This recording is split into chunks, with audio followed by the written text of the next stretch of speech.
जय हिंद साथियों, स्वागत है आपका जीनियस स्टडी सेंटर के इस वीडियो में। मैं रवि नागेश आपका बहुत बहुत स्वागत करता हूं। हम पढ़ रहे हैं, हम जैसा कि आप सभी जानते हैं कि इन वीडियोज के माध्यम से हम मध्य प्रदेश के इतिहास को, मध्य प्रदेश के जीएस को, मध्य प्रदेश के मतलब इतिहास में जीएस में मतलब सभी इतिहास हो, भूगोल हो, जो भी व्यवस्था है उसको समझने का, उसको जानने का हम प्रयास कर रहे हैं। तो आज का ये वीडियो है जिस वीडियो में हमें कुछ आगे की चर्चा करना है। तो आज हम पढ़ेंगे मध्य प्रदेश का गठन। मध्य प्रदेश का गठन मतलब कि आज जो वर्तमान में आप मध्य प्रदेश को नक्शे को देख रहे हैं, जिसमें आज 52 जिले हैं, उन 52 जिलों का निर्माण कैसे हुआ, वो 52 जिले हमारे पास आए कैसे, उन बातों को हम चर्चा करेंगे। और एक एक करके सारे 52 जिलों मतलब अक्टूबर 2018 को एक नया जिला निवाड़ी बना, उनके बारे में हम चर्चा करेंगे, ठीक है ना। और यहीं से परीक्षाओं में प्रश्न पूछे जाते रहे हैं और जहां तक है जाते रहेंगे। कुछ हम डीपली भी बातें करेंगे किस तरह से क्या क्या हुआ है। तो ये नक्शा भारत का आप देख रहे हैं। तो हम बहुत पुरानी बातों को तो हम पिछले 2 वीडियो में डिस्कस कर चुके हैं। हमें ये वर्तमान का नक्शा कैसे याद रखना, ये इस बात को भी हम चर्चा कर चुके हैं। आज की हम चर्चा करेंगे ये नक्शा बना कैसा, इस पर हम चर्चा करेंगे। तो उसके पहले हमें चर्चा कर थोड़ा सा पीछे जाएंगे। सन 1947 15 अगस्त का समय है। उस समय हम अंग्रेजों से आजाद होते हैं, हमारे देश को आजादी मिलती है। बहुत खुशियों से धूमधड़ाका मचाते हैं, पटाखे फोड़ते हैं और सब कुछ कराते हैं। मतलब दिवाली हम उसी दिन मनाते हैं। उससे पहले का शासन व्यवस्था जो थी वो अंग्रेजों के हाथ में थी। तो क्या ऐसा नक्शा था? नहीं था। और पहले का नक्शा हम पहले बात कर चुके हैं। तो हमारा नक्शा ऐसा था तब भी नहीं था, ठीक है ना। तो कैसा था, तो हम उसके बारे में थोड़ी सी चर्चा करेंगे। तो जैसा कि आप जानते हैं कि विभिन्न समय अनुसार विभिन्न इस देश पर विभिन्न आक्रांताओं ने, विदेशी शासकों ने आक्रमण किया, उस पर अपनी सत्ता स्थापित की और अपनी सत्ता को का विस्तार भी किया। समय समय पर इसकी भौगोलिक सीमाएं बदलती रही, संस्कृतियों पर प्रभाव पड़ता रहा और उनमें परिवर्तन होता रहा। ये है ना। तो एक विशेष संस्कृति, विशेष समुदाय के लोग जहां जहां रहने लगे। हमें प्रदेश इकाई क्या है उसको समझें। तो प्रदेश इकाई क्या है, तो जहां जहां मतलब विभिन्न एक विशेष संस्कृति का रहवास हो, विशेष संस्कृति का जीवन यापन करती हो और उसमें विशेष प्रकार की संरचना हो, प्रशासनिक संरचना हो, सामाजिक संरचना हो, अन्य संरचना हो, उसको हम एक क्षेत्र विशेष को हम एक अलग नाम दे देते हैं। तो उस नाम को हम सूबा, प्रांत या कहते हैं। विभिन्न शासकों के समय पर ये नाम परिवर्तित हुए हैं। तो मैं आपको अंग्रेजों के पहले की बात करता हूं। तो अंग्रेजों से पहले तक हमारे देश में 21 सूबों में हमारा देश बटा हुआ था। विभिन्न शासक थे। अंग्रेजों से पहले तक जो शासक थे वो हमारे मुगलों का शासन था, ठीक है ना। तो मुगलों के शासन के समय में अंग्रेजों ने एंट्री मारी थी 1608 में। एक कैप्टन हॉकिंस नाम का अंग्रेज जो यहाँ पर आया था। उसके बाद टॉमस मुनरो नाम का 1615 में अंग्रेज आया और धीरे धीरे करके अपनी सत्ता को उन्होंने मतलब कि पहले व्यापार किया है ना। व्यापार किया कि फट्टी बेचारी नींबू बेच दिया, मिर्ची बेच दी, ये करते रहा। ये करते वो छोटी सी कंपनी एक बहुत बड़ी कंपनी बन जाती और साथ में एक समय आता कि इतने बड़े देश की, है ना, उनका देश तो एक कुन्नू सा देश होगा, इतने बड़े देश की शासन व्यवस्था को अपने हाथ में लेते हैं और फिर अपने इशारों पे, अपनी उंगलियों पर उस शासन व्यवस्था को नचाते हैं, वहां के शासकों को नचाते हैं। ये उनकी कूटनीति, उनकी मक्कारी, उनकी बेईमानी, उनकी जितनी भी बुरी चीजें हैं उनको मिक्स किया जाए। जैसा कि हम कहें कि अंग्रेज इक्वल टू का, है ना, अंग्रेज का है, अंग्रेज क्या है ना। अंग्रेजों का मतलब कि अंग्रेज का मीन्स क्या होगा, तो मैं अपने क्षेत्र की भाषा में बोलूं तो अंग्रेज मतलब कि मक्कारी को, बेईमानी को, लालच को, लोभ को, वैमनस्यता को, अमानवता को, सबको एक डब्बे में मिक्स और में डाल दिया जाए और खलर बलर करके अच्छा मिक्स करके जो निकाला जाए वो अंग्रेज निकलेगा। सच बता रहा हूं, इतने बर्बर, इतनी बेईमान थे, इतने मक्कार जाति थी जिसने इस देश पर कब्जा किया और पूरी मानवता को तार-तार किया। वो तो भला हो कि हम किस तरह से हम अपने आत्मविश्वास, अपने आत्मबल के और अपनी साहस और अपनी लड़ाई के दम पर हमने उनको इस देश को हमने आजाद करा पाए। जख्म जरूर देगा कि पाकिस्तान बना गए, पर क्या करें होता है। तो वो अंग्रेजों के समय पर हमारा देश कैसा था, तो हाँ एक है ना। तो अंग्रेजों के समय पर देश कैसा था, तो ऐसा तो था नहीं जैसा आप दिख रहा है। तो अंग्रेज आए तो 21 सूबों में, अंग्रेजों से पहले तक 21 सूबे में बटा हुआ था, सूबों में। उस समय हम प्रांत, जो आज स्टेट इकाई है, जिस बात को हम इकाई को स्टेट या राज्य बोलते हैं या प्रदेश बोलते हैं, उस समय 21 सूबा हम चलता था। तो सूबे में बटा हुआ था। ये जरूरी नहीं कि सूबा ही था, प्रांत भी था, मंडल भी था। कई जो शासक जो नाम रखते थे, जिस शासक के समय जो जिस तरह का रहा, वैसा परिवर्तन हुआ है। तो उस समय तक 21 सूबों में ये देश बटा हुआ था। परंतु अंग्रेज आए और अंग्रेजों ने क्या किया, अंग्रेजों ने फिर इसको अपने मनमाने ढंग से, उस सांचे को, उस ढांचे को, उस व्यवस्थाओं को अपने मनमाने ढंग से अपने लोभ के की पूर्ति के लिए, अपने लालच की पूर्ति के लिए, अपने स्वार्थ की पूर्ति के लिए अपने मनमाने ढंग से हर चीज को प्रभावित किया। वहां की भौगोलिक सीमाओं को प्रभावित किया, संस्कृतियों को प्रभावित करना चाहा, वहां की शिक्षा पद्धति को प्रभावित करना चाहा, सब चीज को प्रभावित करना चाहा। तो ऐसे इसी तरह से ये चीजें सभी ये भारतवर्ष में ये छोटा सा राज्य जो मध्य प्रदेश वो भी प्रभावित हुआ, वहाँ की संस्कृति भी प्रभावित हुई, वहाँ के लोग भी प्रभावित हुए। और ये हमारा जो है मतलब कि ये देश का पूरा देश प्रभावित हुआ। तो भौगोलिक सीमाओं को उन्होंने बड़े बड़े राज्य बनाए, जो आज छोटे छोटे राज्य देख रहे हैं, तो उन्होंने बड़े से बड़े राज्य बनाने का प्रयास किया और उन पर अपनी शासन को थोपना चालू किया, क्योंकि उन्हें जरूरत थी कि बड़े बड़े राज्य हों और अपना लोभ ज्यादा से ज्यादा उसमें हम अपने लोभ की पूर्ति कर सके, अपने लालच की पूर्ति कर सके। तो उन्होंने अपने मनमाने ढंग से उनको बनाया। उसी समय पर हम अंग्रेजों से लड़ाई भी लड़ने लगे थे, हम काफी जागृत हो चुके थे। जागृत होने के साथ साथ तो हम इस देश को नया ढंग से, नए तरीके से बनाने का प्रयास कर रहे थे। उन्हीं प्रयासों में से वो लोग सोचते थे कि अगर ये शासन जो है, आज शासन कुछ और ढंग का है, मतलब अंग्रेजों का शासन किस ढंग का है, ठीक है ना। तो हम जब देश में आजाद हो जाएंगे तो हम अपने शासन को, हम अपने देश के शासन को कैसा देखेंगे, हम अपनी राज्य की इकाइयों को कैसा बनाएंगे। तो उस समय हमारी एक समिति थी, मतलब कांग्रेस समिति लड़ाई लड़ रही थी अंग्रेजों की, ठीक है, अंग्रेज देश को आजाद करने की लड़ाई लड़ रही थी, आजादी की लड़ाई लड़ रही थी। तो उसमें एक समय आता है, 1928 का समय आता है, जहां पर कांग्रेस समिति के अध्यक्ष थे मोतीलाल नेहरू। ये मोतीलाल जी नेहरू जो हैं, मोतीलाल नेहरू जवाहरलाल नेहरू जी के पिताजी हैं, ठीक है ना। तो मोतीलाल नेहरू जी जो थे, उन्होंने एक रिपोर्ट प्रस्तुत की थी, जिसे नेहरू रिपोर्ट के नाम से जाना जाता है। उस रिपोर्ट में बहुत सारे मुद्दे भी थे, उन मुद्दे के तो हम इतिहास में बात करना आप लोग, ठीक है, उनको उस समय पढ़ना। तो उन्होंने एक बात मतलब कि प्रशासनिक इकाई कैसी हो गई।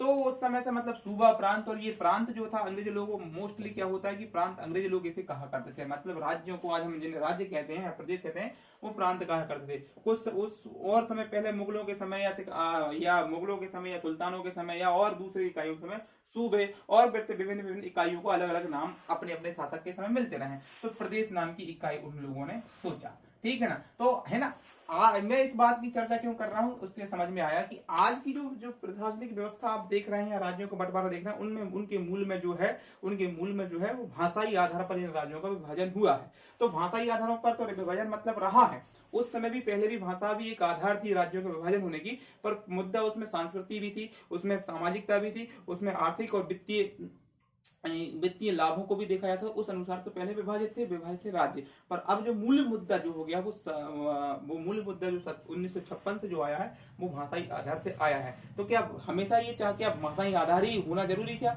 या क्या करना जरूरी था, उसके बारे में हम चर्चा करते हैं। तो नेहरू रिपोर्ट में नेहरू जी ने, मतलब मोतीलाल नेहरू जी ने जो सपना या संकल्पना की थी या विचार लाया था, तो हम उसमें विचार ये लाया था कि हम राज्यों को बनाएंगे तो किस तरह से बनाएंगे। तो उसमें वित्तीय आर्थिक चीजों को हम महत्व देंगे कि जो सीमाएं जो होंगी, है ना, उसमें शासन व्यवस्था, शासन की सरलता जो हो, कि हम सरलता से शासन कर सके, आना जाना अच्छे से करते वो हो, ठीक है। साथ में साथ उसमें सामाजिक आर्थिक, है ना, तो आर्थिक और वित्तीय तो हो गया, सामाजिकता को भी उसमें इंक्लूड किया गया था कि सामाजिक एक तरह संरचना एक जैसी हो लगभग, और उसमें भाषाई आधार को भी उन्होंने रखा गया था। पर मूल में भाषा नहीं थी, कि मूल मुद्दा भाषा ही नहीं था, जैसा कि आज है कि यहाँ पर देखा जाए तो यहाँ अलग अलग राज्यों में अलग अलग भाषा विशेष हैं और उनकी मूल मुद्दा भाषा ही है, भाषाई आधार पर वो अलग हुए हैं, है कि नहीं। अभी सही है गलत है ये तो हमें बहुत रिसर्च पढ़ने के बाद हमें समझ में आएगा, आगे की वीडियो में हमें समझ में आ जाएगा।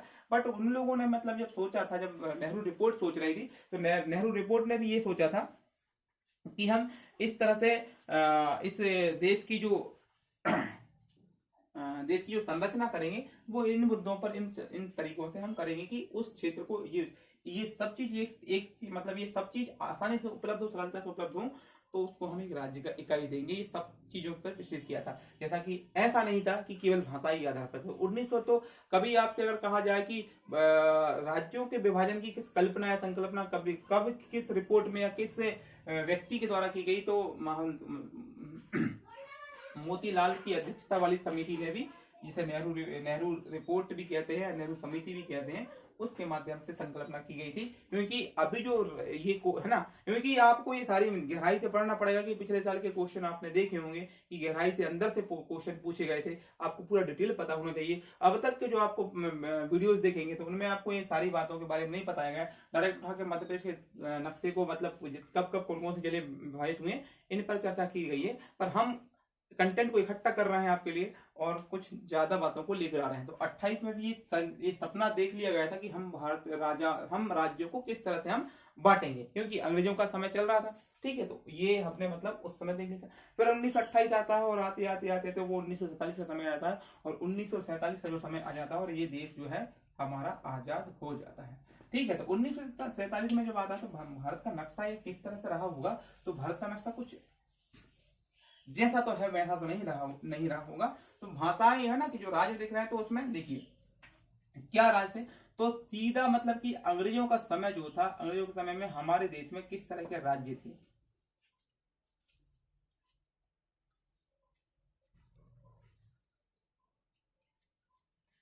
तो अंग्रेजों के जो समय था उस समय हमारे देश में, वो कैमरा देखना पड़ता है बार बार, ठीक है, कहीं वीडियो बंद ना हो गया हो।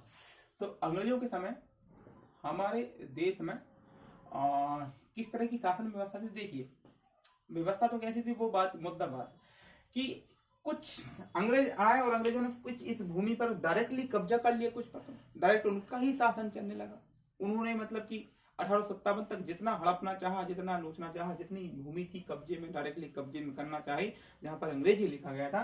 तो 1857 तक की जो पहली प्रथम स्वतंत्रता क्रांति थी, उस समय तक उन्होंने अपना कब्जा कर लिया था और एक भारत का एक बहुत बड़ा भूभाग डायरेक्टली अंग्रेजों के कब्जे में था।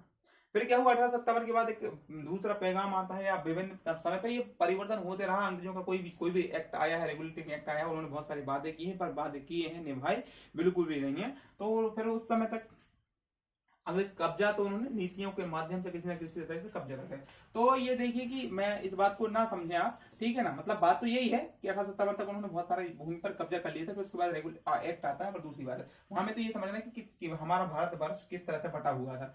तो एक वो था जहां पर डायरेक्ट अंग्रेजों का शासन था, एक भूमि का हिस्सा वो थी। दूसरे हिस्से वो थे जहां पर रियासतें थी, है ना। तो बड़ी बड़ी हमारे राजा रजवाड़े जो थे, राजा रजवाड़े, उन लोगों का शासन था। वो लोग इस देश पर शासन कर रहे थे। तो बड़ी बड़ी रियासत थी, ठीक है ना। तो थे तो पूरा देश कब्जे में था, परंतु क्या है कि अंग्रेजों के अंडर हैंड रहकर ये अपने आप को राजा बनाकर रखे हुए थे, ठीक है ना। क्यों? क्योंकि 1857 की जो क्रांति हुई थी, उस क्रांति ने अंग्रेजों को जगा दिया था। अब तक क्या किया जाता, राजाओं के अधिकार सब छीन ले जा रहे थे। जो निसंतान राजा हैं उनके लिए मतलब कि उनकी जमीनों को हड़पा जा रहा था। ये सारी चीजें चली जा रही थी, कूटनीति हड़पनीति ये सब चल रहा था। तो 1857 की क्रांति हुई तो उन्होंने एक नया एक्ट आता है। उस एक्ट में कहा जाता है कि हम राजाओं के इंटरनल मामले में हस्तक्षेप नहीं करेंगे, उनके अधिकारों को मतलब सुरक्षित रखेंगे, इस तरह से। तो कुछ ऐसी बात हुई, ये सारी बातें हुई। तो क्या हुई कि रियासतों ने भी अंग्रेजों का जो शासन था वो स्वीकार कर लिया कि हम ये जो रहेंगे कि विदेशी मामले जो है वो अंग्रेज निभाएंगे, जिस तरह आज हम जम्मू कश्मीर के लिए कर रहे थे कुछ समय तक पहले तक। तो इस तरह की मान विदेशी नीतियां जो है अंग्रेज बनाएंगे, विदेशी मामले अंग्रेज देखेंगे, सारी चीजें वो करेंगे। आंतरिक मामले जो है वो हम देखेंगे, रियासत रजवाड़े और जो राजाएं थे हमारे वो देखेंगे। तो अंग्रेज एक तरह से अंग्रेजों का शासन था और दूसरा रियासतें थी, बड़ी बड़ी रियासतें थी। उस तरह से ये शासन व्यवस्था चलती रही कब तक, 1947 तक। ये 15 अगस्त 1947 तक यही व्यवस्था रही। अब क्या है कि अंग्रेज 1947 को अंग्रेज छोड़कर जा रहे हैं। अब अंग्रेज छोड़कर जा रहे हैं तो ये भारतवर्ष जो है वो दो हिस्सों में बटा हुआ है। एक तो वो जो अंग्रेज पर जिस पर कब्जा कर रहे हैं, और दूसरा वो जो रियासत है जो है। तो जब आजाद हो रहे हैं, जब हम आजाद हो रहे हैं, तो आजाद कौन होगा? क्योंकि ईस्ट इंडिया कंपनी तो जो थी वो सरकार से थी, है ना। ईस्ट इंडिया कंपनी के जो टाई अप था वो सरकार से, हम उनसे आजादी पा रहे हैं। पर जैसे ही आजाद होंगे तो फिर रियासतों का क्या होगा? ये तो खुद अपने आप में रहेंगी। तो क्या है ना, तो ये खुद अपने आप में शासक बनेंगी। ये खुद ही अपनी भूमि पर जहां जहां इनका कब्जा है वहां पर अपने आप को शासक बनेंगे। और एक हो सकता है ये भी कहेंगे कि हम स्वतंत्र रहेंगे, और स्वतंत्र रहेंगे तो मतलब ये एक देश में कई देश बट जाएंगे। ये एक बहुत बड़ा डर था, एक बहुत बड़ा टेंशन था, है ना। और इस टेंशन को दूर, है ना, कि कितने सारे देश बट चुके होते हैं, परंतु क्या भला हो उस परमात्मा का, और भला हो एक मानव का, जिसका एक मानव जिसका नाम है सरदार वल्लभ भाई पटेल, जिसे हम प्यार से सरदार कहें, आप सभी लोग जानते हैं सरदार वल्लभ भाई पटेल की। वो उस समय धरती पर थे, इस भारतवर्ष में थे, जिन्होंने इस भारतवर्ष को एक माला बना दी, उनको मोतियों में पिरो दिया। ये सारे राज्यों को आज जो बढ़िया सुंदर सा नक्शा आप देख रहे हैं भारतवर्ष, जो बहुत ब्यूटीफुल भी लगता है, तो वो इनकी ही देन है, इनका ही उपकार और परोपकार है जो ये भारतवर्ष एक सा है, उत्तर से लेकर दक्षिण तक, पूर्व से लेकर पश्चिम तक, सुंदर साफ सुथरा नक्शा। नहीं तो इसमें ही देखते तो यहाँ पर अगर आप 2-4 किलोमीटर चलते तो दूसरा देश आपको दिखाई पड़ता, दूसरा देश मिलता हमें ना, ऐसा लगता। अगर ट्रेन से 2-4 किलोमीटर ज्यादा भी 200 किलोमीटर आगे निकल गए तो जैसे कि वीजा लगता, पासपोर्ट लगता, ये ऐसी स्थितियां होती। पर वल्लभ भाई पटेल थे जो भारत आज भारत ही है, ना कि कुछ दूसरी है ना। तो क्या हुआ कि 562 लगभग 562 रियासतें थी अंग्रेजों के जाते समय, 562 रियासत थी। उन 562 रियासतों को एक करना था, उन 562 रियासतों को एक करना था, और ये काम किया था हमारे सरदार वल्लभ भाई पटेल ने। क्यों? क्योंकि क्या है कि यहीं पर जो मध्य प्रदेश जो आप देख रहे हैं, मध्य प्रदेश का नक्शा ऐसा नहीं था। अब वो मध्य प्रदेश का नक्शा कैसा था उसको हम समझने का चलिए प्रयास करते हैं। ये सारी बातें तो वो हो गई, एक बेसिक बात हो गई, जो बेसिक बात हो गई जो कि हमें ये समझने के लिए हेल्प करेगी, उस नक्शे को, उस मुद्दे तक को, जिस बात को हम पहुंचना चाहते हैं वहां तक के लिए हमें ये हेल्प करेंगे। चलिए, तो कैसा था हमारा ये मध्य प्रदेश, है ना। तो वो नक्शा कैसा रहा होगा, थोड़ा सा एक रफ डिजाइन हम बनाते हैं, एक रफ ड्रॉ हम करते हैं समझने के हिसाब से, ठीक है ना। चलिए, तो क्या था, तो कुछ जानते हो या ना जानते हो, भौगोलिक सीमाएं कभी भी कैसी भी रही हो, पर एक कुछ चीजें जो है प्रकृति की जो देन है वो उस भूमि की सीमाओं पर हमेशा वो रहा है। तो इसी तरह से क्या रहा हमारे देश में या हमारे प्रदेश में, इसकी बात करने जा रहे हैं हम। तो हमारे प्रदेश में रही है नर्मदा नदी, माँ नर्मदा मैया की जय हो। तो नर्मदा नदी हमेशा इस देश में रही है, और नर्मदा नदी जब इस देश में रही है तो बस हम इसी के माध्यम से इसको समझने का प्रयास करते हैं, ठीक है। तो जब अंग्रेज है ना, बात हम 1948 या 47 की करते हैं, अंग्रेज लोग जा रहे हैं और भारत का शासन ला रहे हैं, हम भारतीयता ला रहे हैं, भारतीय शासन इसमें ला रहे हैं। तो अंग्रेज जा रहे हैं तो है ना, तो उस समय शासन जो है 2 व्यवस्थाओं में बटा हुआ, एक तो देसी राजाओं के के अंतर्गत शासन, और दूसरा डायरेक्टली अंग्रेजों के अंतर्गत शासन। तो कुछ अब इसमें भी इस पूरे इतना बड़ा नक्शा है, तो इतने बड़े नक्शे में पूरा तब ऐसा तो नहीं रहा होगा, तो वो भी कुछ अलग अलग हिस्से में बटा हुआ था। तो जब अंग्रेज थे तो अंग्रेज क्या कहते थे, नर्मदा नदी के नीचे का हिस्सा जो है उसको वो क्या, उस हिस्से को वो कहते सेंट्रल प्रोविंस। नर्मदा नदी का जो हिस्सा है उसको कहा जाता है सेंट्रल प्रोविंस, ठीक है। उसी हिस्से में नीचे एक और हिस्सा जो है उसको कहा जाता था बरार प्रांत। तो सेंट्रल प्रोविंस एंड बरार प्रांत जो थे वो हिस्से थे जो डायरेक्ट अंग्रेजों के कब्जे में थे, है ना। ये साथ ही साथ यहाँ पर थी छत्तीसगढ़ रियासत। अब मैंने कहा ना कि 2 प्रकार की चीजें हैं, एक तो अंग्रेजों वाली भूमि है जिसपे डायरेक्ट अंग्रेज कब्जा करते हैं, दूसरी है रियासत। तो यहीं पर थी लगी लगाई, यहाँ थी, यहीं पर रियासत थी छत्तीसगढ़ रियासत, छत्तीसगढ़ रियासत। वहीं पर था महाकौशल प्रदेश भी, उससे मिलता जुलता महाकौशल प्रदेश भी, उसकी सीमाएं छत्तीसगढ़ रियासत से लगती थी, वो भी थी। तो ये रियासत थी, और ये अंग्रेजों के सेंट्रल प्रोविंस में बरार प्रांत जो थे वो अंग्रेजों के कब्जे में थे, बरार प्रांत, है ना, जो बरार आज महाराष्ट्र के हिस्से में चला गया, जो सेंट्रल प्रोविंस पूरा का पूरा मध्य प्रदेश में ही, ठीक। फिर आप ऊपर को जो नर्मदा नदी का ये दक्षिणी हिस्सा जो है कि मध्य प्रदेश, है ना, हम मध्य प्रदेश का नक्शा बना कैसे, ये नक्शे की तरफ, इस नक्शे तक पहुंचने का हम प्रयास कर रहे हैं, ठीक है। तो ये मिल रहा था हमको। फिर उसके बाद आप ऊपर को जाते हैं, तो ऊपर आपको जाएंगे तो आपको इधर मिलेगा भोपाल, ये भोपाल रियासत है।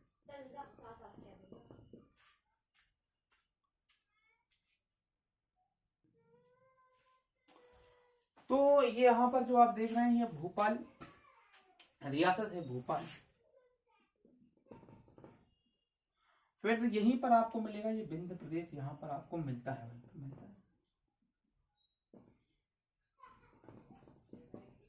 है ना। बघेलखंड और बुंदेलखंड नाम के 2 प्रांत है, उनको मिलाकर हम यहाँ पर, है ना, ये 2 हिस्से हैं, बघेलखंड और बुंदेलखंड, उनको मिला के एक किया गया, ठीक है। तो उसको कहा गया विंध्य प्रदेश। और फिर आपको यहाँ पर आपको जो मिलता है इसको हमने कहा गया मध्य भारत प्रांत, मध्य भारत प्रदेश, ठीक।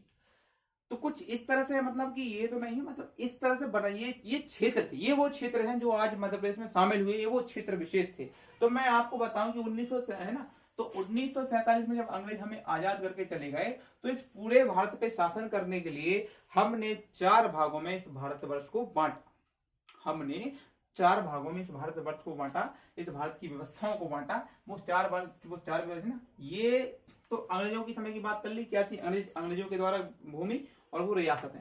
फिर अंग्रेज चले गए, उसके बाद हमने 4 हिस्सों में बांटा। इसे part A, part B, part C और पार्ट डी का नाम दिया गया। तो पार्ट ए में क्या था, ये मैं पूरे केवल प्रदेश की बात नहीं कर रहा हूं, मैं ये पूरे भारतवर्ष की ही बात कर रहा हूं। तो भारतवर्ष को किस हिस्से में, कितने प्रांत, किस शासन व्यवस्था को कैसे बांटा गया, तो इन 4 हिस्सों में बांटा गया। पार्ट ए, दूसरा था पार्ट बी, और इसमें था पार्ट सी। ये पूरा भारतवर्ष बटा। और एक था पार्ट डी, पार्ट डी। इस तरह से बांटा हमने अपने शासन को, मतलब भारतवर्ष के शासन को, शासन व्यवस्था को अपने हाथ में लेके शासन व्यवस्था को चलाने के लिए हमने इस ढंग से इसको बांटा। तो पार्ट ए में क्या था, तो पार्ट ए में वो शासन व्यवस्था जिसको जिन पर अंग्रेजों का डायरेक्ट शासन था, जो मैंने अभी अभी बोला आपसे, जिस पर डायरेक्ट शासन करते थे, जो कि आजादी के बाद डायरेक्टली किसकी गोदी में आई, जो सरकार की गोद में आई, जो भारत बना, मुख्य बात। तो वो था पार्ट ए। पार्ट बी में जो व्यवस्थाएं थी, तो पार्ट बी जो था, तो जो शासन व्यवस्था जो आई, तो जो रियासत थी, बड़े बड़े राज्य रजवाड़े, बड़ी रियासतें, बड़ी रियासतें, यहां लिखिए, ये बड़ी रियासत जो थी वो पार्ट बी का हिस्सा थी। तो पार्ट बी में उन्होंने कहा है ना, क्योंकि हमें रियासतों को भी संभालना और समझाना था और किस तरह से उनको भारत में मिलाना था, बशर्ते कई शर्तों के साथ ये भारत में मिलने को तैयार हुए, तो अलग अलग इनको, इसलिए हमने इसको अलग अलग बांटा।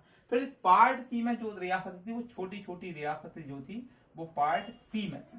तो ये पार्ट सी में छोटी रियासतें थी। फिर आप देखेंगे तो पार्ट डी में हमारा जो था अंडमान निकोबार द्वीप समूह का हिस्सा था। इसका मतलब है ना, अंडमान निकोबार द्वीप समूह का हिस्सा था। यहाँ जो पड़ता है, ये जो अंडमान निकोबार द्वीप समूह, ये हिस्सा था, वो था।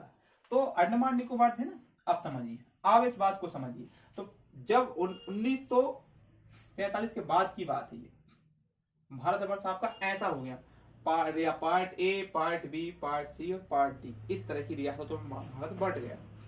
पार्ट ए में डायरेक्ट शासन आया, किसके, नेहरू गांधी के हाथ में आया, नेहरू जी के हाथ में, जो प्रधानमंत्री, मुख्यमंत्री, मंत्रिमंडल बना, उनके हाथ में आया। फिर शासन व्यवस्था, दूसरा शासन पार्ट बी की रियासत जो थी, वो भी आई नहीं, बाद में हस्ताक्षर हुए। मतलब जब संविधान बन रहा था, उसमें हम एक तरह से भारत को एक करने की बात कर रहे थे। हम एक करने की बात कर रहे, तो एक करने में, एकता में जो बातें चल रही थी, उसको एक तरह से चलते रहा वो कार्यक्रम। तो पार्ट बी में बड़ी रियासत थी, पार्ट सी में छोटी रियासत थी, और पार्ट डी में हमारा अंडमान निकोबार द्वीप समूह था। तो भारत जो मध्य, अब क्या है कि फिर ये तो चलते रहा। फिर उसके बाद क्या है कि 1950 आया, 1952 आया। उसके बाद क्या कि हमेशा मांग रही कि भाषाई आधार पर, मतलब ये जैसे ही आजाद होने के बाद कि राज्यों का गठन कैसे होगा, कौन किस में शामिल होगा, कौन कहाँ कहाँ होगा, तो ये तब से ही उठते रहा, मुद्दा उठते रहा, गरमाते। तो 1956 में ऐसा स्थिति आई कि मजबूरन हमें भाषाई आधार पर राज्यों का विभाजन करना पड़ा, और 14 राज्य हमने बनाए और 6 केंद्रशासित प्रदेश बनाए। वो हम अगले वीडियो में उनके बारे में चर्चा करेंगे। हम मध्य प्रदेश के बारे में चर्चा करें तो अब जैसे कि, तो मध्य प्रदेश में जो भूमि आई थी, वो भी कुछ हिस्सों में ही आई। मतलब इधर से हमें मध्य प्रदेश में क्या मिला, मतलब मध्य प्रदेश में शामिल किया गया। तो अंग्रेजों वाला हिस्सा कौन सा है, बड़ी रियासतों वाला हिस्सा कौन सा, और पार्ट सी वाला हिस्सा कौन सा, और पार्ट डी वाला हिस्सा तो मध्य प्रदेश में आएगा ही नहीं, क्योंकि वो टोटली अंडमान निकोबार द्वीप समूह का। तो मैं आपको बता दूं, तो जो आप यहाँ पर देख रहे हैं, सेंट्रल प्रोविंस एंड बरार प्रदेश जो आप देख रहे हैं, ये जो पार्ट जे हिस्सा जो था, वो पार्ट ए का हिस्सा था। यहाँ पर अंग्रेजों का डायरेक्ट कब्जा था, इसलिए ये पार्ट ए में है। ठीक है, तो ये मध्य प्रदेश का पार्ट ए बना। फिर जो आप देख रहे हैं, तो ये मध्य भारत प्रदेश जो है मध्य भारत प्रदेश जो है, वो जो है पार्ट बी का हिस्सा रहा हमारा। ठीक, तो ये तो पार्ट ए हो गया, ये पार्ट बी हो गया। फिर आत्म में जो आप देख रहे हैं छोटी छोटी रियासत, ये भोपाल रियासत देख रहे हैं, ये हमारा था पार्ट सी का हिस्सा था। और ये विंध्य प्रदेश देख रहे हैं, ये भी छोटी रियासत है, तो ये भी कौन सा था, हमारा पार्ट सी का हिस्सा रही। तो इस तरह से देख रहे हैं कि हमारे, मतलब कि जो मध्य प्रदेश का गठन करना है, तो किन किन को मुक्ति, ये कहा यहाँ से लगभग सब लोग हिंदी भाषाएं बोल रहे थे। तो इन लोग जब भाषाई आधार पर 1956 में गठन हुआ चालू हुआ, तो उन्होंने सोचा कि किस यहाँ पर ये नक्शा तो नहीं था, नक्शा कुछ इस प्रकार का था। तो उन्होंने सोचा कि हम किस किस हिस्से को बुलाएं, कि भाई ये भी हिंदी बोला, ये भी हिंदी बोला, ये भी हिंदी बोला, ये भी हिंदी बोला, ये यहाँ तक हिंदी बोला जा रहा। तो उन्होंने देखा कि भैया चलो ये भैया अंग्रेजों वाला हिस्सा जो पार्ट है, जो यहाँ सब लोग हिंदी बोलते, इसको इसमें मध्य प्रदेश में, इसको मध्य प्रदेश में मिला, इसको भी मध्य प्रदेश बना देते हैं। ऊपर वाला मध्य भारत प्रांत है, उसको भी हम मध्य प्रदेश बना देते हैं। भोपाल वाले वो भी हिंदी बोलते हैं, उनको भी मध्य प्रदेश बना देते हैं। और विंध्य प्रदेश जो है, और छत्तीसगढ़ जो है, वो महाकौशल जो, इन सबको मर्ज करके ये छोटा सा जो आप मध्य प्रदेश देख रहे हैं, ये छत्तीसगढ़ भी उसमें यहाँ से लेके यहाँ तक का इतना पूरा जो है, इतना पूरा जो है ऐसा ऐसा यहाँ पे तक मैं उंगली घुमा रहा हूँ, ये पूरा मध्य प्रदेश में शामिल कर लिया गया। इसको मध्य प्रदेश नाम दे दिया गया, मध्य प्रदेश बना दिया गया 1956। ठीक, तो आशा है कि मुझे यहाँ तक आप लोगों को यहाँ तक की जो बातों पर मैंने प्रकाश डालने का प्रयास किया वो समझ में आया होगा कि ये ऐसा कुछ नक्शा रहा होगा और ऐसा बना होगा। हम और अभी ये मतलब ये बेसिक, अब पूर्ण रूप से बेसिक वीडियोज जो है वो खत्म होते हैं, अब मुख्य वीडियोज आएंगे। परंतु ऐसा नहीं कि ये बेसिक वीडियो काम के नहीं रहे होंगे, इनसे भी प्रश्न पूछे जाते हैं, इनसे भी सवाल परीक्षाओं में आते हैं। इनको ध्यान में रखिएगा, आप नोट कीजिएगा, स्क्रीनशॉट लीजिएगा, और जो कहानी मैंने सुनाई उस कहानी को अंतःकरण में लेकर पढ़ेंगे तो सारी चीज आपको आसानी से याद होंगी और आपके जेहन में हमेशा बनी रहेंगी, और परीक्षा में कभी आप भूलेंगे नहीं। बस रिवीजन करते रहें, देखते, और हम रिवीजन करते रहिएगा, और इन वीडियो को लगातार देखते रहिएगा, और खुशी रहिएगा और मौज मनाइएगा। हम इससे आगे की चर्चा अगले वीडियो में करेंगे। तब तक के लिए बहुत बहुत धन्यवाद। जय हिंद।